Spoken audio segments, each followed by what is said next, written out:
Order को खत्म करने के लिए अंडरग्राउंड ड्रेनेज का ऑर्डर लाया एनजीटी के जरिए।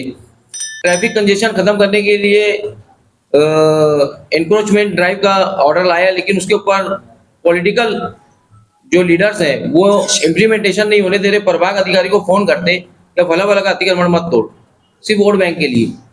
तो ये सब दोगली पॉलिसी के खिलाफ और सियासी लूटमार के खिलाफ, बैतुल माल की लूटमार के खिलाफ हम लोग आए हैं।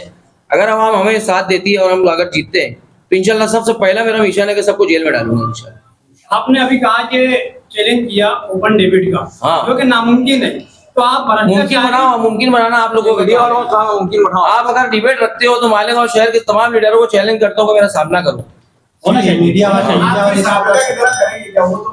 हाँ देखिए, मैं जवाब देना चाहता हूँ कि उस वक्त मैं साथ था मुफ्ती साहब के।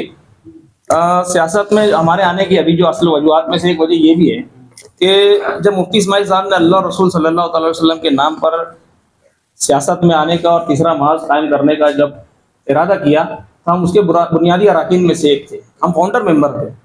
जब 3-4 जलसे मुफ्ती साहब के कामयाब हो गए, काफी रश रहने लगा, तो मैं मुफ्ती साहब से मिला।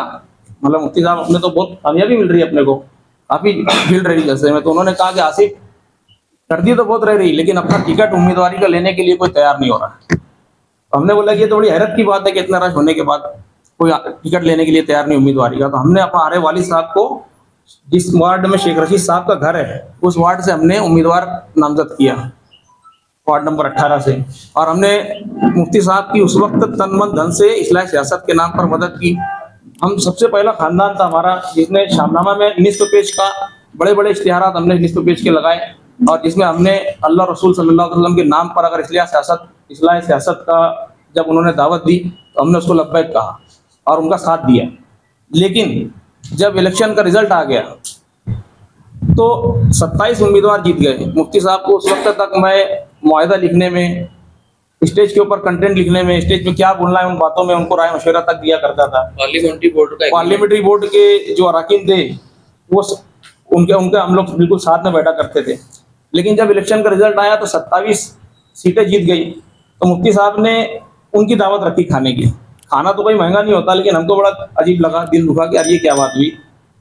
उन 27 लोगों के बाद उन्होंने हमको कोऑप्शन के लिए फोन किया कि कोऑप में आपके वालिद साहब को लेना है तो आप पैसा दो 5 लाख रुपया। अतीक महिंद्रा साहब मरहूम, अल्लाह मग़फ़िरत फरमाए उनका, उन्होंने उनको फोन किया। तो मैंने कहा कि भाई पैसा तो हम लोग लगाएंगे नहीं, कि वहाँ से मिलना कुछ नहीं हमको, अगर हमारी काबिलियत लियाकत पर भरोसा है आपको और हमारे कामों पर, तो आप हमको करीब कीजिए। तो उन्होंने दूसरा फोन किया, मुझको बोला कि यार 5 नहीं, कम से कम 3 दे दो, पार्टी को लगेगा। और इस बात को मैं कसम खाकर भी बोल सकता हूँ, अभी कसम खा लेता हूँ कि 3 लाख रुपए दे दो। फिर मैंने कहा कि नहीं, तो बोले मुफ्ती साहब ना इस बात पर वजीद हैं कि यार आसिफ से पूछ लो कि वकील साहब को कोर्ट में लेना जरूरी है मेरे लिए, नहीं तो शहर में मैसेज गलत जाएगा। अगर वो नहीं बोल दे तो लो।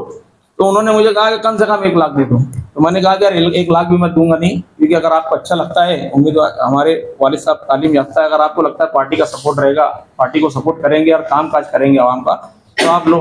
तो उन्होंने आखिरी फोन 1 लाख का मांगने के बाद फिर फोन रख दिया, और बाद में मालूम पड़ा दूसरे दिन कि 12 लाख रुपए लेके ज्योति भोसले मैडम को उन्होंने कोऑप की मेंबरशिप बेच दी। ज्योति भोसले के जो शोहर हैं दीपक भोसले साहब, उनका शराब की दुकान है उनकी, और उनका पार्टी से कोई ताल्लुक भी नहीं था। उन्होंने तीसरा मास के लिए कोई काम अमल नहीं किया था, कुछ काम नहीं किया था उन्होंने, और उनको उन्होंने दे दिया। ये पहला। लेकिन अगर उस वक्त हम बोलते तो लोगों को ये लगता कि यार इनको ओहदा नहीं मिला या कॉप में नहीं लिए तो ये शिकायत कर रहे हैं, तो हमको खामोश बैठना पड़ा मजबूरी में। लेकिन आहिस्ता आहिस्ता जब हमने देखा कि मुफ्ती साहब धीरे धीरे करप्शन की तरफ बढ़ रहे हैं, जब कोई MLC का इलेक्शन होता, पार्लियामेंट का इलेक्शन होता, उनको फंड मिलता, उनको लगता है मेरा जाती फंड है, मेरी काबिलियत तो मुझको मिल रहा है, जबकि ये कौम फरोशी है। आप मुफादात को बेच रहे हो, कौम के मुफादात को आप बेच रहे हो। और उन्होंने आहिस्ता आहिस्ता जब हमने कंप्लेन शुरू की सोशल मीडिया पे कि फला ठेके से ये काम गलत हो रहा, फला ठेके का ये काम गलत हो रहा, ये रोड गलत बन रहा, तो ठेकेदार हमको फोन करके बोलते हैं कि कलीम भाई आपको नहीं मालूम कि हमको कितना बांटना पड़ता है। तो हमने कहा कि यार ये तो आमदार निधि का काम है, इसमें काहे का बांटना। तो बोले यार हमको आमदार साहब को भी देना पड़ता है। तो अगर आमदार साहब भी सवाल है,